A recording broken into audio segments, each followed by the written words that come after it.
Welcome to a new daily top Askreddit video. Today's topic. What was your biggest / most regrettable? It's not a phase, Mom. It's my life that, in fact, turned out to be just a phase and not your life. I wore a top hat with a name pin on it for around a year. Met one of my current best friends while wearing it, how he could bear to speak to me after that. Genuinely laughed out loud at this one, thanks for sharing. Then you'll love this. I wore top hat and real old-timer clothes and blue-tinted sunglasses, think Ozzy Osbourne glasses, to school. Yeah.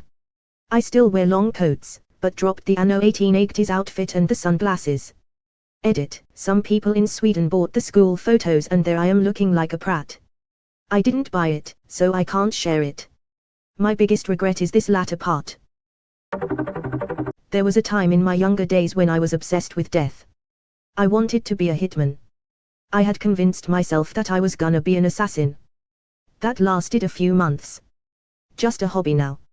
Never turn what you love into a job. You lose the passion for it then. Well, that is good. He found his real calling, the person that orders the hits. Really wanted a horse. Ridiculously allergic to horses. Also could not afford a horse. No one can afford a horse. It's okay. Trenchcoat phase after I saw The Matrix. Turns out a goofy fucking 13-year-old doesn't look or feel as badass in one as Neo does. You gotta wear the sunglasses too. I would bet my next paycheck that Op had the glasses too. Being a tattooer. Regrettable because of those poor people who have my awful doodles on their bodies. For some your regrettable phase never ended. I dated a basement scratch artist who gave out some pretty terrible tattoos. He died at 23, and one of the morbid jokes we shared to deal with the whole thing was that at least these terrible tattoos were in memoriam now, lol. Take heart.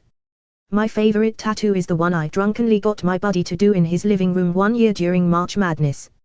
It's dumb and frankly mediocre. But such a good story and has such good associations, I smile every time I see it. I'm not a tattoo artist, but I have friends who are. They let me use their gear to tattoo my brother over a lost bet. It was the shittiest tattoo he had by far, but he would always say it was his favorite. He passed away this year and I miss that shitty tattoo. I have a real whopper. I loved AIM as a teenager. This was in the IITs, so it wasn't that mainstream yet. Because I had no interest in anything else, I took a year of Japanese. Then because I still had no other ambition or interest, I signed up in the military to go to Japan. For 8 years.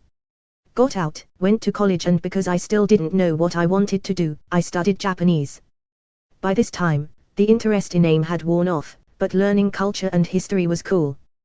So, I went to college to learn Japanese. As a major. 6 goddamned years, a ton of core classes and not a single interest in any other thing.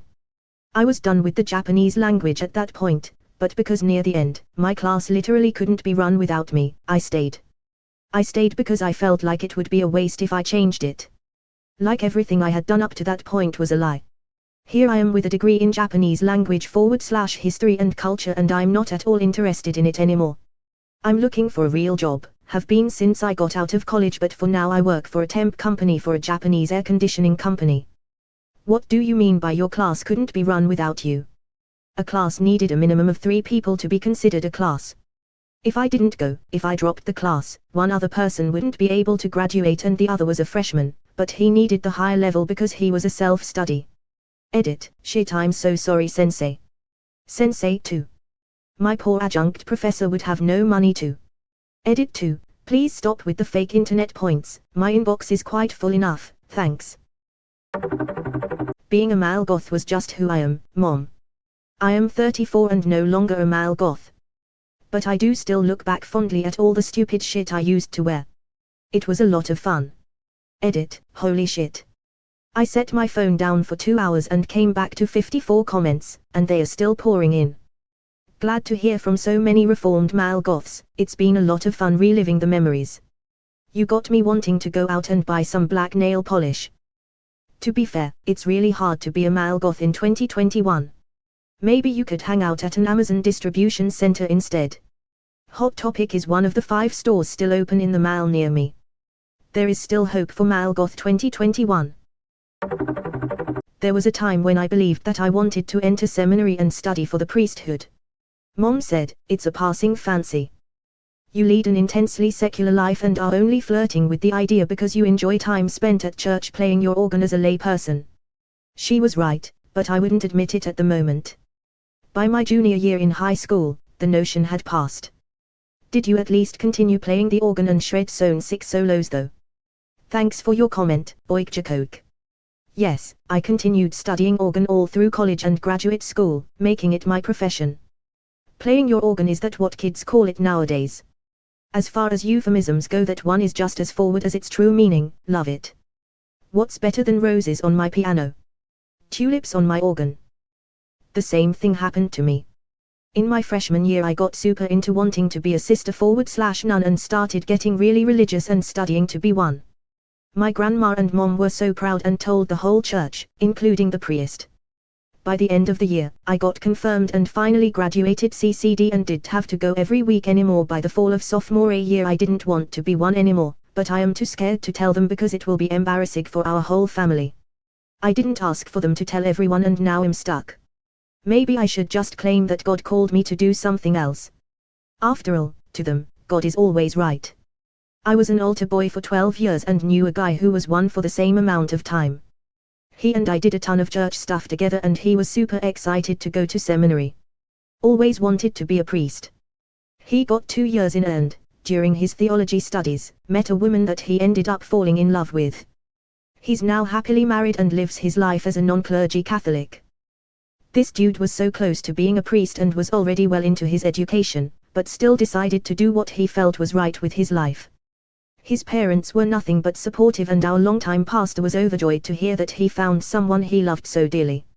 Suffice it to say, if you no longer feel called to be a sister, don't do it. If anyone in your family or your church gripes about it, they're not being good Christians. If God is no longer calling you in a certain direction, then you follow the other path. There is nothing wrong with that. Do your thing, friend, and know that God is happy when you're happy. Just the standard, "I don't need to go to school, Mum. I'm in a band." Ah, that's a classic. When I was 16, I kept my hair dyed blue, and kept myself fairly busy earning money to keep buying the hair dye so it would stay that way. One summer, one of our cats, a grey and white one, had to have a leg amputated after being bitten by a snake, and I noticed that the skin beneath the fur was the same color, in the same pattern, as her fur had been. And it was just enough to pass idiot teenage muster. So, I shaved my head with the intention of getting my entire scalp tattooed blue, thinking that when my hair grew back in, it would be forever blue. I even found a tattoo guy willing to do the job, but only if an experimental square inch worked. I'm still blonde, but I do have a tattoo on my scalp that's just a blue square. My mother was too dumbfounded to say anything. And my stepdad just walked out onto the back porch to stare into the yard for a while. It was never brought up again once it was clear the experiment didn't work. I never dyed my hair again after that either. Edit, fantastic. My highest rated and most rewarded post is one about I was stupid enough to shave my head and get a tattoo because I tried to be a pre-2000 Ramona Flowers forever. That's fucking hilarious lol. And my stepdad just walked out onto the back porch to stare into the yard for a while. This got me. You paint a great picture of a disappointed dad. Can we just give a moment of appreciation for the tattoo artist in this scenario? They are the master of all trolls. I don't think he was a troll, I think the artist realized that op was determined to do this, and nothing would stop them. So the artist decided that by doing an experiment it would stop the op from going out and finding a less scrupulous artist who would go right ahead and do the whole scalp. I am laughing so hard at the mental picture of your stepdad with a 1,000-yard stare. I would love see this play out in a sitcom episode format. My friend and I decided we were going to open a bar in Jamaica with exotic snakes in glass cages in the walls at each booth. We convinced ourselves it would be amazing for at least 2 years in college. It was going to be called Fredros. My entire family made fun of me for it. Once we got out of college, we realized it was not feasible and joined the office grind. We're also 2 white guys with no ties to Jamaica. Rip Fredros. The best bar in Jamaica ran by 2 white guys that never was. I was obsessed with the craft in junior high and was convinced that I was a witch. I basically just drew pentagrams all over my schoolwork and wore a lot of rings on my fingers. That's it. If it makes you feel any better. I had a classmate in high school who was very dark. She was really a sweet kid to start, and then she just deep-ended. She decided to carve a pentagram onto the top of her hand with an X-Acto knife. I happened to walk into the classroom while she was doing it. And asked, why are you cutting the Star of David into your hand? So yeah, there is a lovely, middle-aged woman walking around with a very faint scar of the Star of David on her hand. Scar of David. I think a lot of us IIT's girls did this. I started a coven with my friends in 8th grade. We would buy Wicca books from Barnes and Noble, and one girl took it way too seriously and got mad at us when we didn't do our reading assignments. Was a teen girl in the 90s can confirm. I wasn't the one who tried to get a coven together and take it way too seriously, that was our gay friend. He really questioned our commitment.